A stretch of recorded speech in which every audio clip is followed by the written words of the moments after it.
The House will come to order.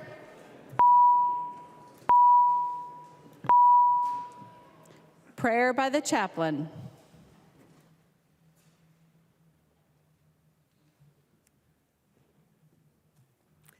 I came today as a humanist celebrant and a member of Humanist Minnesota to provide an invocation as you gather to advance this legislative session. Humanism is a progressive philosophy of life that affirms the human ability and responsibility to choose to lead an ethical life that is both personally fulfilling and equally as important, aspires to the greater good of all of life. As humans who have accepted the responsibility of public service, may the moral values that guide the decisions here be founded on human nature, experience, and choice. As humans in public service, may the decisions made here serve the democratic process, be based on reason, and rest in the profound understanding of our shared humanity. As humans in public service, may the choices made here today affirm that all humans have the right and responsibility to give meaning and shape to their own lives. As you continue through this legislative session, may you choose to be empathetic, ethical, humble, and inclusive. May you choose to be guided by critical thinking, fact, and reason, and may you choose to strive for peace and social justice. Finally, may your altruism and your commitment to all of humanity guide you in your service toward a better life for all of the citizens of the state of Minnesota, towards cleaner air, earth, and water, and toward an awareness that encompasses the welfare of our entire planet. Thank you for your important service. The chaplain for today is Althea Perpich, Humanist Celebrant, Minneapolis, Minnesota. Pledge of Allegiance. Please remain standing and recite the Pledge of Allegiance to the flag of the United States of America. I pledge allegiance to the flag of the United States of America and to the republic for which it stands, one nation, under God, indivisible, with liberty and justice for all. The clerk will take the roll.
Will the chief clerk please call the name of the member who's voting remotely? Cagle. Okay, here you go. Cagle, present. Cagle, present. The clerk will close the roll.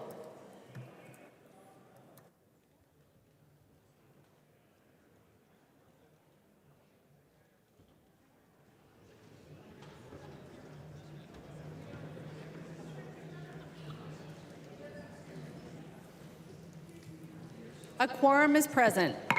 The clerk will read the journal of the preceding day. Journal of the House, 93rd Session, 2024, 87th day, St. Paul, Minnesota, Thursday, February 29th, 2024.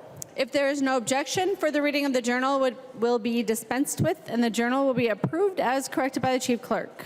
Hearing no objection, the journal is approved as corrected by the chief clerk. Comparison reports. A copy of this order of business is online. If there is no objection, the motions will prevail. Hearing no objection, the motions prevail and the substitutions will be made. Reports of standing committees and divisions. A copy of this order of business is on your desk and online. If there is no objection, the reports will be adopted. Hearing no objection, the reports are adopted. Second reading of House files. Second reading House File number 1990. Second reading. Second reading House File number 3640. Second reading. Second reading House File number 3646. Second reading. Second reading House File 3785. Second reading. Second reading House File 3868. Second reading. And second reading House File 3987. Second reading. Second reading of Senate files. Second reading Senate File number 3546. Second reading. Introduction of bills. The following House files have been offered for introduction today. The chief clerk will report the House files and give them their first reading. Introduction of first reading of House Files 4484 through 4588. First reading House files 4484 through 4588. Messages from the Senate. Message from the Senate. Madam Speaker, I hereby announce the adoption by the Senate of the following Senate concurrent resolution herewith transmitted. Senate concurrent resolution number 8, a Senate concurrent resolution adopting deadlines for the 2024 regular session. The message is signed Thomas S. Boddern, Secretary of the Senate. Senate concurrent resolution number 8 is being referred to the Committee on Rules and Legislative Administration. Message from the Senate. Madam Speaker, I hereby announce the adoption by the Senate of the following Senate concurrent resolution herewith transmitted. Senate concurrent resolution number 9, a Senate concurrent resolution relating to adjournment for more than 3 days. The message is signed Thomas S. Boddern, Secretary of the Senate. Senate concurrent resolution number 9 is being referred to the Committee on Rules and Legislative Administration.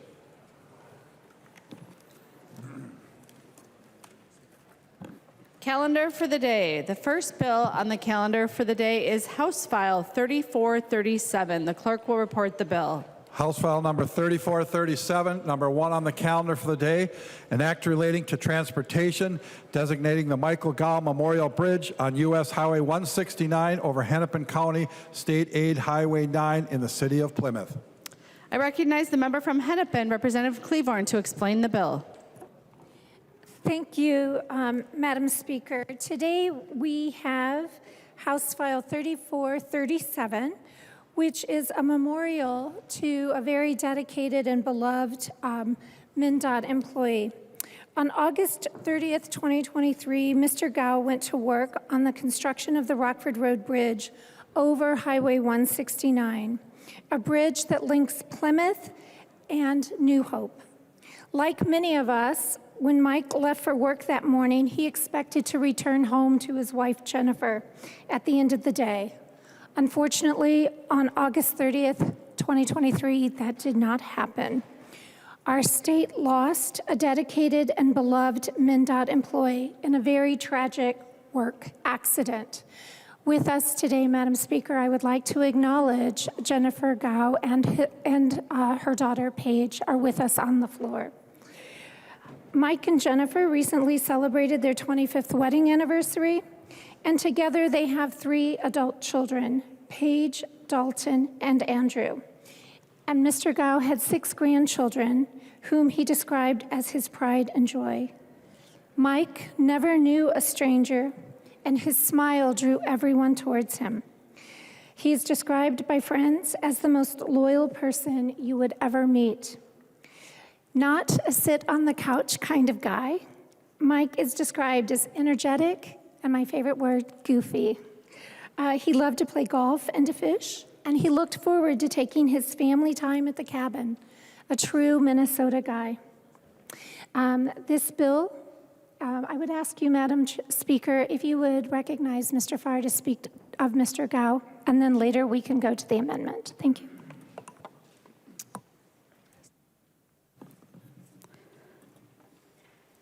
The member from LeSueur, Representative Farr. Thank you, Madam Speaker. Members, I'm honored to be a co-author on this bill honoring Mike Gao. Mike was a dedicated public servant with 14 years of service in MnDOT and 23 years of service volunteering in the Belle Plaine Fire Department, as well as president of the LeSueur County Pioneer Power Firemen's Association. And with us here in the balcony today, we have some MnDOT workers and Belle Plaine firefighters to honor Mike as well. So Mike was a guy that believed in public service and over the years served countless Minnesotans, providing safe roads and helping them in their most vulnerable moments. The relationships he built, working side by side with others in difficult situations, will never be forgotten. When you talk to firemen in the Belle Plaine Fire Department, they talk about Mike and his laughter, and so they will tell you that when you wanted to find Mike in the fire hall, you would just follow the laughter, and there at its origin would be Mike. He was a dedicated public servant, passing those values on to his son, who now serves our country in the armed forces. He lived his values every day and put others first, and is a positive impact for his community and his state. So I ask you to join me in passing this bill so that we may honor Mike and his service to our community and this state. Thank you, Madam Speaker. The member from Waseca, Representative Petersburg. Thank you, Madam Speaker. And first, I would like to also offer my sympathies to the family. It's never a good message to hear that your loved one has passed away on the job and on the duty, and we owe a great debt for that. And I don't think anybody here has any concern about memorializing him with a memorial bridge. I do have to, though, just share a concern with the language of the bill, not from the memorial. So please understand that piece. And that is that under statute, the commissioner is required, and this is statute 169, not to erect or design a sign unless the funding is coming from non-public sources. This actually goes against that, and I realize that we're way too fast past getting that fixed at this point. However, I think we need to put on the record that future ones need to make sure that they come from non-public sources. It's just a fair thing, since we've had many memorials over the years in which they've come up with the money through individuals, groups, and support, because it's that important to all of us to memorialize the people we care and love about, okay? And so, but when we do something that actually goes against our own statutes, even if it's a one-time thing, it's something that we need to always be conscious of into the future and make sure that we know that what we're doing. So I'm just here to make sure that we put on the record that we have to do differently into the future and actually find additional funds. So thank you for that. And again, my sympathies goes to you and your family for your loss. Thank you. There's an amendment at the desk. The clerk will report the amendment. Thank you, Madam Speaker. Klevorn moves to amend House Bill number 3437 as follows. The amendment is coded H343A3. Representative Klevorn to the amendment. Thank you, Madam Speaker. And the amendment is a grammatical change. The bridge, and this is a drafting error on my part, the bridge is Rockford Road, which goes over 169, as opposed to a bridge 169 going over Rockford Road. So it's just a clarification so the record is accurate. Thank you, Madam Speaker.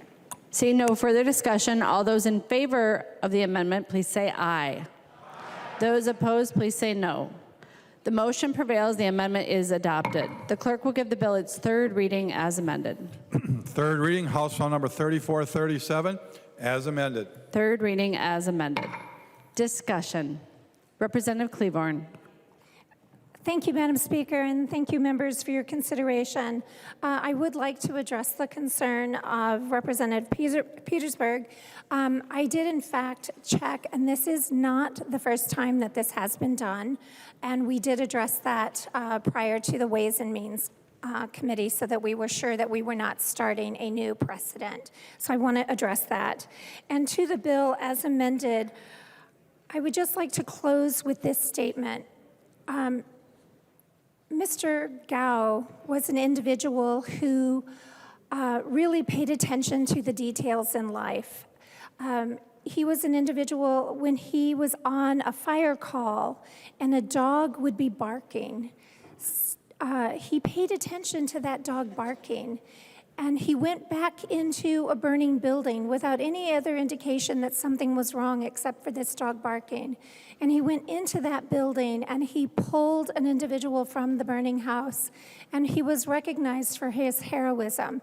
And today, by passing this bill with unanimous vote, we are saying thank you for your hard work to our state, and we are saying thank you for your heroism in the service of your community and in saving lives every day and being the person that you were in that work. Thank you, Madam Speaker.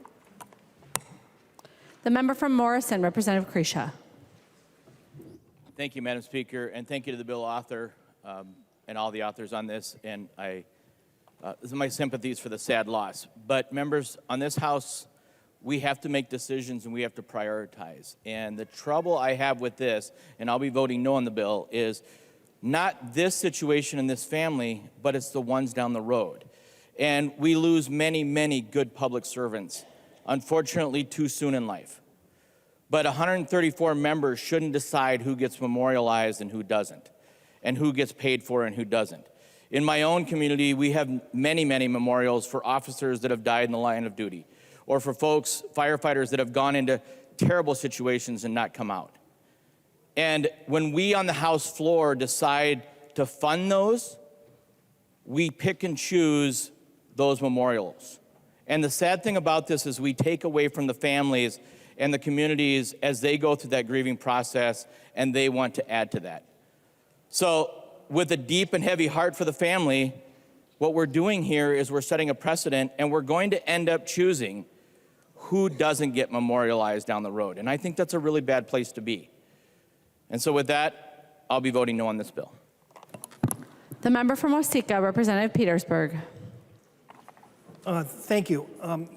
I'm not sure that this body ought to set precedent that goes against our own laws and statutes.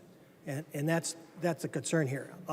My understanding is that there was a bill many years ago for a senator in which the funding was moot and it ended up coming from state funds. But that was kind of without really knowledge about that.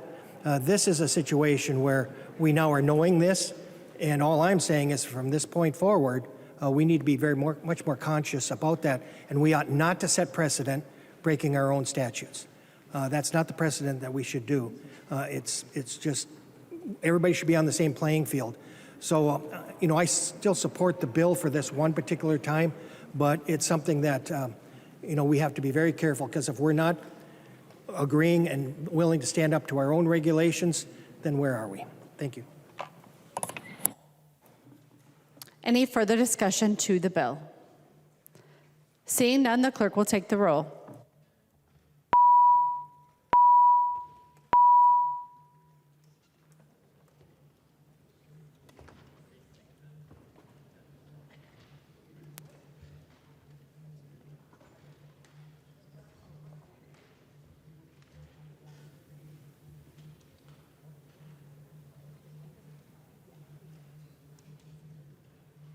Members, please vote.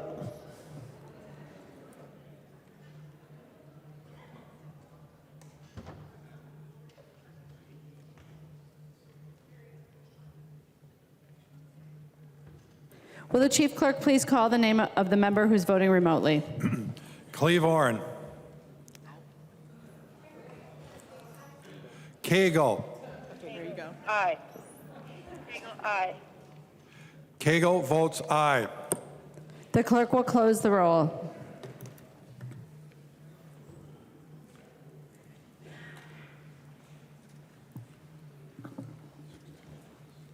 16, 17. There being 115 ayes and 17 nays, the bill is passed as amended and its title agreed to.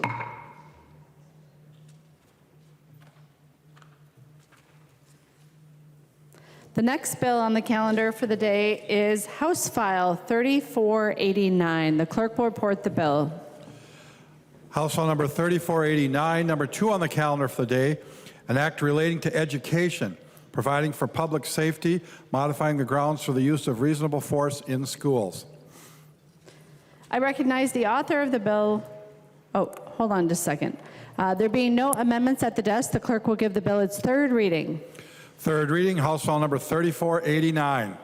Third reading. I recognize the author of the bill, the member from Hennepin, Representative Frazier, to describe the bill. Thank you, Madam Chair, and I did appreciate a few more moments to wait on this bill. Thank you, Madam Speaker. I rise to present House File 3489.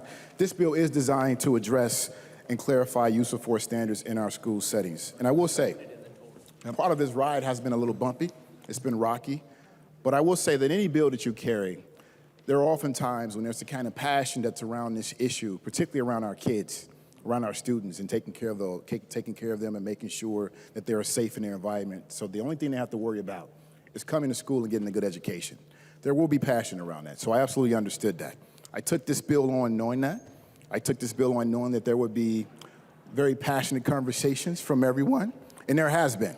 And so with that in mind, I want to start by expressing my gratitude and admiration for the unwavering dedication, advocacy, and collaboration of all those who have contributed to refining this bill. Your voices, your expertise, and your commitment have been instrumental in shaping a legislative framework that prioritizes the safety, well-being, and dignity of our students, educators, and school resource officers. And I specifically want to send a shout out to our GOP colleagues that have been a part of this conversation. We absolutely appreciate that. For many of you, for some of you, you've had lived experience and professional experiences that played a key in shaping this legislation and providing that very useful insight. The events of recent years, particularly the tragic murder of George Floyd, have brought into sharp focus the urgent need for reform in our approach to law enforcement practices, including those within our schools. In response, we have taken decisive action to update guidelines for the use of force, ensuring that our disciplinary practices align with our shared commitment to creating safe, healthy, and nurturing environments for all students. Now, despite challenges and different perspectives, we have remained steadfast in our commitment to crafting solutions that address the concerns of our students, law enforcement, school districts, and community advocates alike. The bill before us today clarifies the law regarding the use of force in schools, retaining crucial limitations on practices such as choke codes, and establishing clear standards for the training and deployment of school resource officers.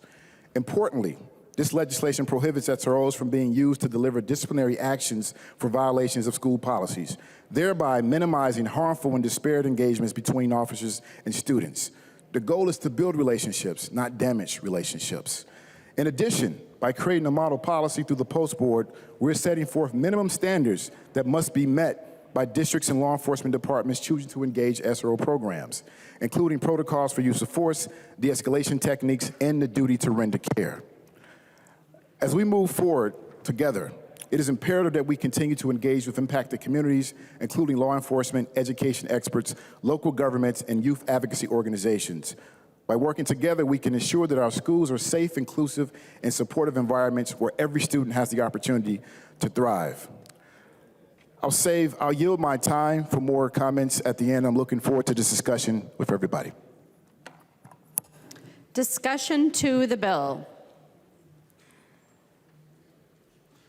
The member from Sherburne, Representative Novotny.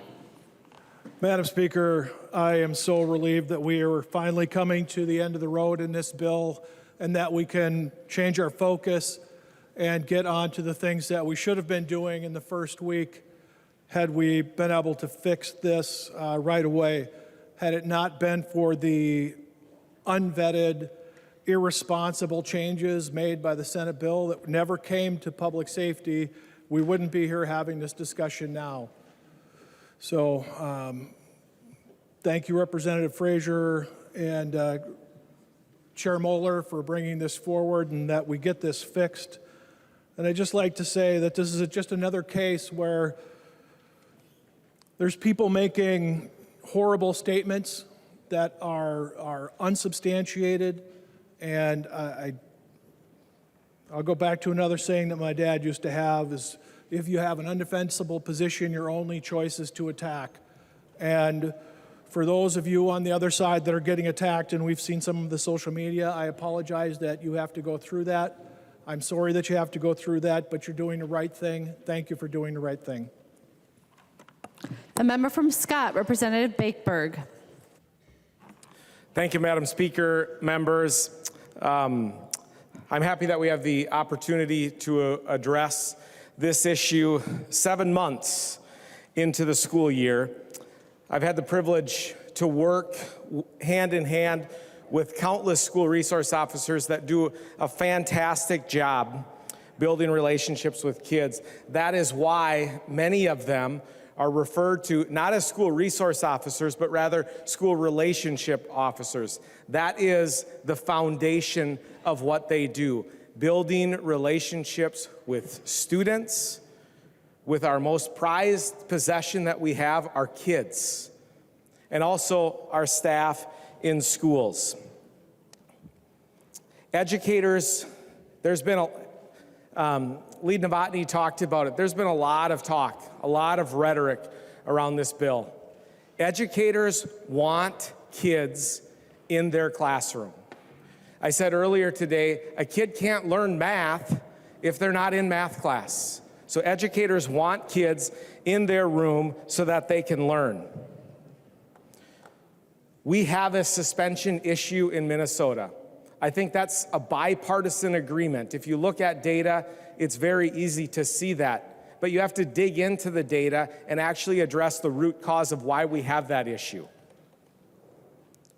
The simple fact that the soft on discipline or non-exclusionary discipline legislation passed in the last session is tying the hands of our educators, and they are asking for our help. The ban on K-3 suspensions is not helping. Okay, we want kids to have recess. There's absolutely no doubt. For anyone that's been in a school recently, if you haven't, I'd invite you to go look or go visit. We need kids to move, but we also have to have the tools to hold kids accountable, and then also sometimes just get parents to the table so that we can partner with parents. One thing that's often lost when we're holding kids accountable, when a second or third grader is suspended, there is teaching happening. Our behavior specialists are working with kids. Our licensed teachers are working with kids and teaching them the expected behaviors. Overwhelmingly, the feedback I've got from teachers, from principals, has been, we completely understand that there's an issue with suspensions. We want to work to address that. But we need concrete ideas on Tuesday morning when the student has repeatedly done things to the student sitting next to them. What is that teacher supposed to do? Continue to allow that kid to be in the class and disrupt the classroom? That's unacceptable, because the victim has the right to learn math as well. And when we do not remove students from class, they do not have, those students, other students don't have the right to learn. So here's how it happens in my building. We could pull up the staff handbook and we could walk through it, but every teacher is directed. There are 2 redirections.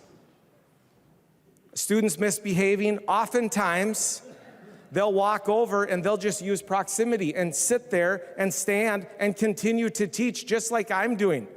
Representative Olson isn't paying attention, so maybe we could use proximity with some people in the chamber as well. But that's one intervention.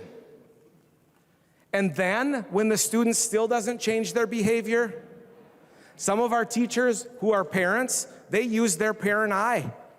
And if the kid still doesn't change their behavior, guess what? The kid is removed from class, because everyone else in that class has the right to learn. Behavior is communication. So if Representative Olson is not changing his behavior after 2 interventions, guess what? He has a different need. And we remove him from class so that he can get his needs met as well. And then, you can't go anywhere. And then we remove that, we put that student back in class. Now, does that happen everywhere? Nope. Is that perfect every time? Nope. Have I made mistakes as a professional, as a principal, as a teacher? Absolutely.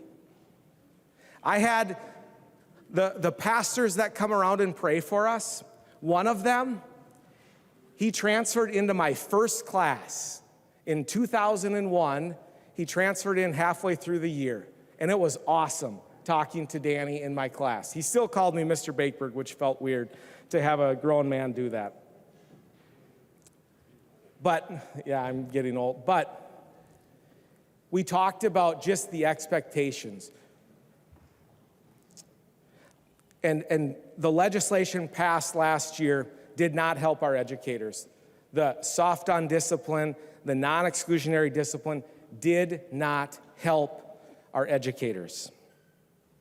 To be blunt, educators don't want us in this chamber to tell them how to do their job. They're doing just fine. I want to address some of the rhetoric as well. So for those of you that Representative Frazier, Chair Moeller, Representative Whitty, thank you for the work you guys have done on this bill. But we need to keep in mind that getting our SROs back are the first step.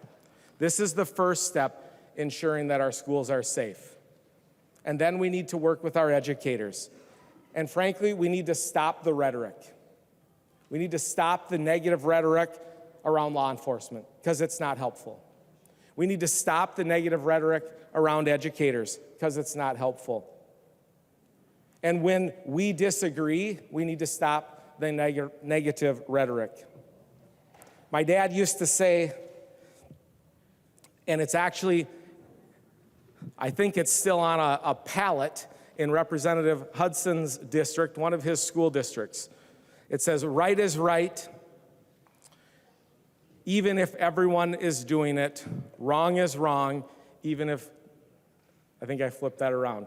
Right is right, even if nobody's doing it. Wrong is wrong, even if everyone is doing it. We need to support our educators. And this is the first step. This is the first step to improve school safety across the state. And I look forward to working across the aisle to continue to make our schools safe. Vote green. The member from Dakota, Representative Koznick. Thank you, Madam Chair. Members, I'm going to be voting for this bill today because law enforcement has worked hard to come to some kind of workable solution. Not ideal, but it's irresponsible, the process that this matter came before us. It's irresponsible that law enforcement and public safety, the Public Safety Committee was not consulted in the original process of passing this and trying to sneak it in kind of in the middle, dark of night. But we know that middle school students and teachers and parents want school resource officers in their schools. And I want to thank the work of Representative Novotny and my housemate, Representative Whitty, for sticking with this and standing up for law enforcement and standing up for students and standing up for parents and teachers to correct this egregious mistake. But also, I was able to be a principal for a day a couple months back in one of the middle schools in my district. And I heard a story. We're just going to make up a name, a student, a middle school student. Let's say her name was Kayla. It's not her real name. But in Lakeville, we have school resource officers, and they're there to build relationships with the students. One of the other schools, the police chief regularly comes in and has lunch with students and builds a relationship. But in this particular middle school, Kayla was kind of having problems. Teachers kind of recognized it.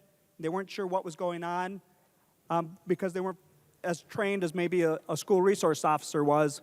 But the school resource officer built trust and a relationship with Kayla and eventually found out that Kayla was being abused.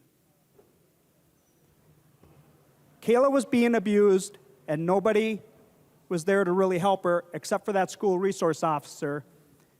And luckily, she was there, and that abuser is now facing justice, and Kayla can continue to learn. It's shameful that it originally passed to take school resource officers, put them in jeopardy, and take them out of the schools. So thank you, Representative Whitty, Representative Novotny, and those that are be supporting this bill. But our law enforcement shouldn't have to second-guess themselves, and neither should our teachers. And I want to thank the school resource officers in my district for being there for our students. Thank you. The member from Morrison, Representative Kresha. Thank you, Madam Speaker, and thank you to the bill authors for bringing this forward. Thank you for your work, Representative Whitty, Representative Bakebird, and Novotny. Just a couple of thoughts on this. I'm happy to vote yes on this, but we shouldn't be here. It's irresponsible that it came to this level. We were looking at this in February, and we had raised the alarm. Many people had raised the alarm, frankly, on both sides. And we even had a governor at the state fair say, yes, we could fix this quickly. We could have done that before school started. It was irresponsible to push this far. We have to trust our law enforcement. We have to remember the men and women that are working in these schools are building relationships, they're repairing lives, and they're helping students who otherwise might not have that security in life. That's what this is about. Members, it is irresponsible to continue to push the narrative of defund the police.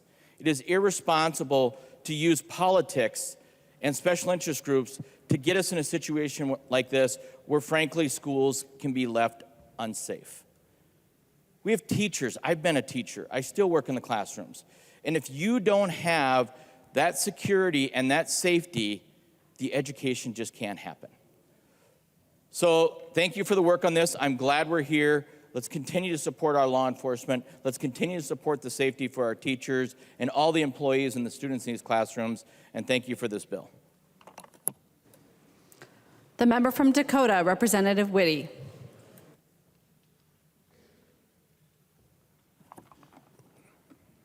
Thank you, Madam Speaker. Back in August, law enforcement reached out and we held that first press conference, and our hand was out looking for a bipartisan solution. Always thinking that, I think on both sides, we want to make sure our schools, our kids, and our teachers are safe. I think we all agree on that. For me, it was first stated that this was done in a political manner, but I've always had my hand out, willing to work, and for me, it's actually personal. For 27 years, you all know I've put on a uniform, but for 4 of those years, I was a school resource officer. And the job of our SROs are to build relationships, be a resource, prevent and deter activity within our school, but most importantly, to build trust. And that's what we need as everything is going on around us. We need to build that trust. We held some roundtable discussions with our key stakeholders, teachers, law enforcement, city officials, community officials, to hear back in October what was happening in our schools and why we needed to get our school resource officers back into schools. We got back into session and we continued on, and I appreciate Chair Moeller and Representative Frazier for finally taking my hand. And I think in the end, this will be a bipartisan fix to something that really didn't have to, and I think we all agree, maybe the process, we could have, if it would have came through public safety, and we could have done this work back then. But I appreciate you reaching out. A lot of times when you have a bipartisan bill, It's a compromise. And there's compromises all over this on both sides. I know our law enforcement has compromised, but my only concern is that the last 7 months, we have seen videos and heard stories of dangerous and chaotic episodes in our schools across Minnesota. That's from the letter that you guys all received from Sheriff Duana Witt. She was a part of our discussions, and she brought the meaningful experience, and I think that was helpful. And so I appreciate that discussion that we had, and that you allowed me to bring my experience to the table. Ultimately, we want our schools to be safe, our students, teachers, and staff. Please vote yes, and let's get our SROs, school resource officers, back in school as soon as possible. Thank you. The member from Hennepin, Representative Frazier. Thank you, Madam Chair. And again, like I started at the start, I said a lot of passion around this topic, a lot of different views and perspectives. What I'll bring us back to is that we do this for our kids. We do this for our young people. We do this to make sure that the only thing they have to worry about when they get off that bus or they walk through that door at the beginning of the day is worry about the education that they're going to get that day. That's the only thing they should have to worry about. Now, none of these adults need to be coddled. We don't need to be told how great we are. We just need to focus on our kids and worry about making sure they're okay. That is what this bill is about. It creates a framework for the entire state now. There will be transparency. There will be accountability if necessary. Those are the important things and messages that I heard as we were working to put the bill in the shape that it's in now to get to this point. I am happy that it's bipartisan. I always say we should strive to have bipartisan agreements when we can. I think it's important to do that. It's important for the state to see us working together, especially in the moments that we're in right now. It's important for them to see that we can do something together and move forward together.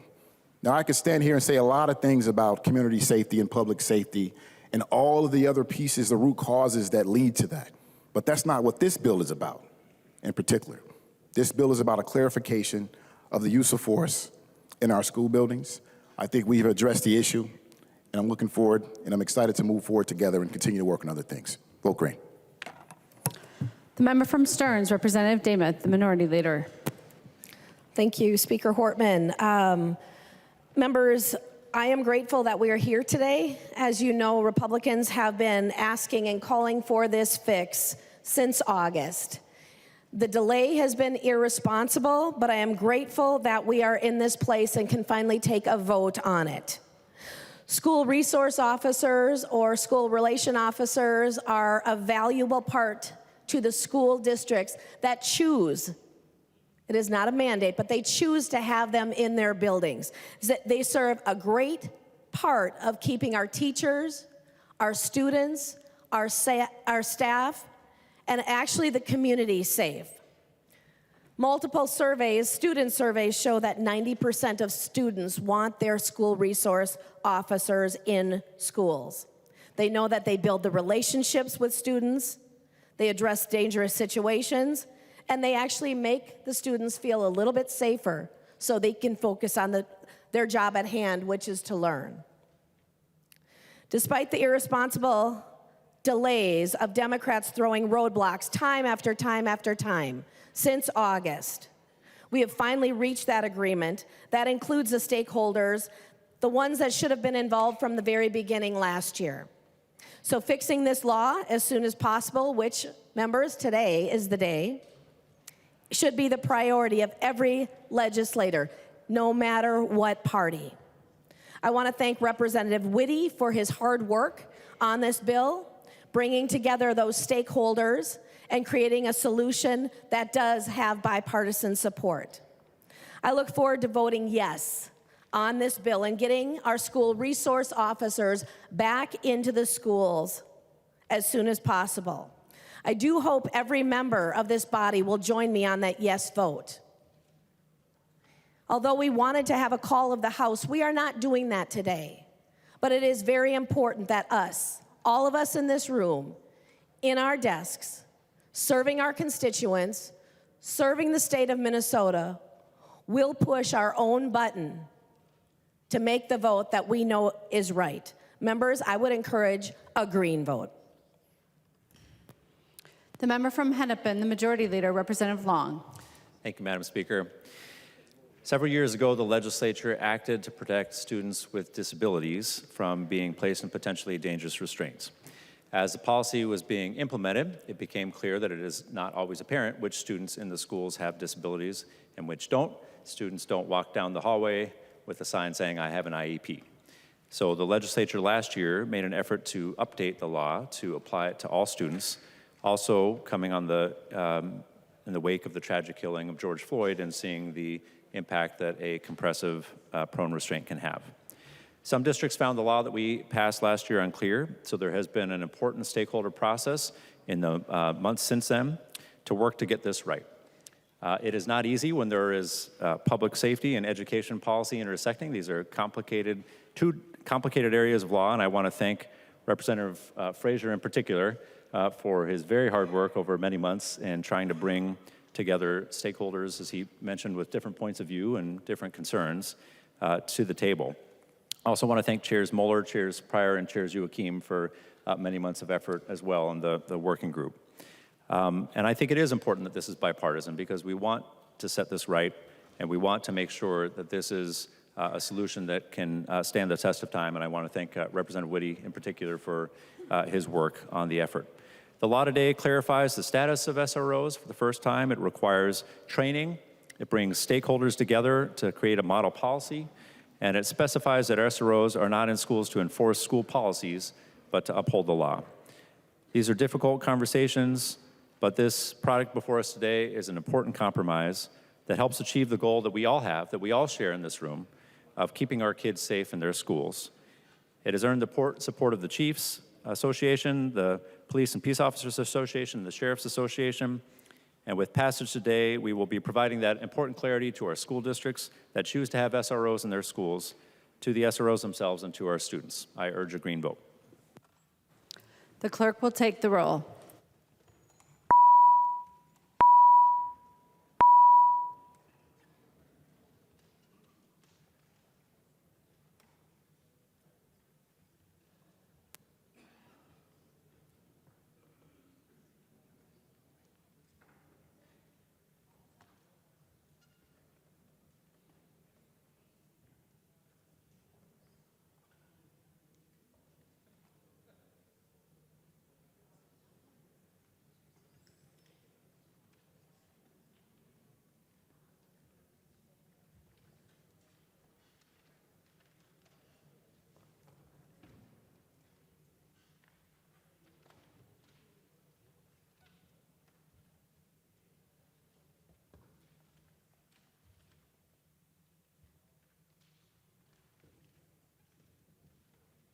Will the clerk please call the name of the member who's voting remotely? Cagle. Cagle, aye. Cagle votes aye.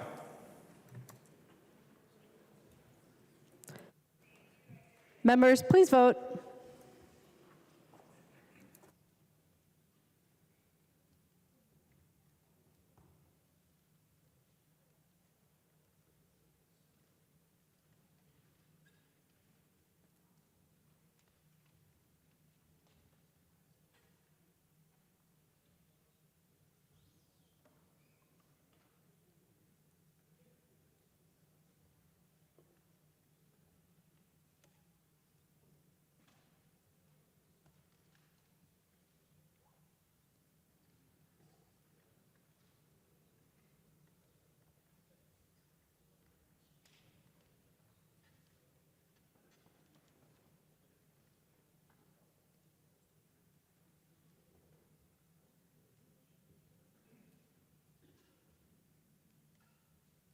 The clerk will close the roll.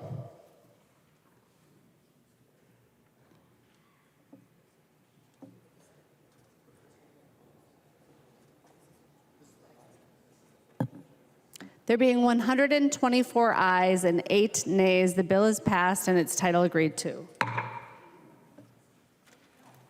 Motions and resolutions. There's copies of the non-controversial motions at the House desk and online. If there is no objection, we'll take action on these motions first. Hearing no objections, the motions prevail. Announcements. One more motion. Motion. Lee K moves that House Bill number 3784 be recalled from the Committee on Economic Development, Finance, and Policy and be re-referred to the Committee on State and Local Government, Finance, and Policy.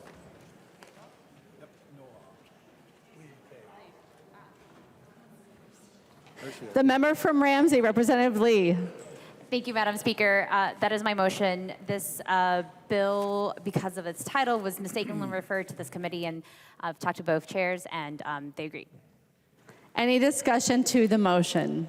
Hearing none, all those in favor, please say aye. Those opposed, please say nay. The motion prevails. Announcements. Members, any announcements? Sorry, I was looking at the wrong Representative Lee. I was so confused. Any announcements? Representative Long. Madam Speaker, I move that when the House adjourns today, it adjourns until 3:30 p.m. Thursday, March 7th, 2024. Representative Long moves that when the House adjourns today, it adjourns until 3:30 p.m. Thursday, March 7th, 2024. All those in favor, please say aye. Aye. Those opposed, please say no. The motion prevails. Representative Long. Madam Speaker, I move that the House do now adjourn. Representative Long moves that the House do now adjourn. All those in favor, please say aye. Those opposed, please say no. The motion prevails. The House stands adjourned until 3:30 p.m. Thursday, March 7th, 2024.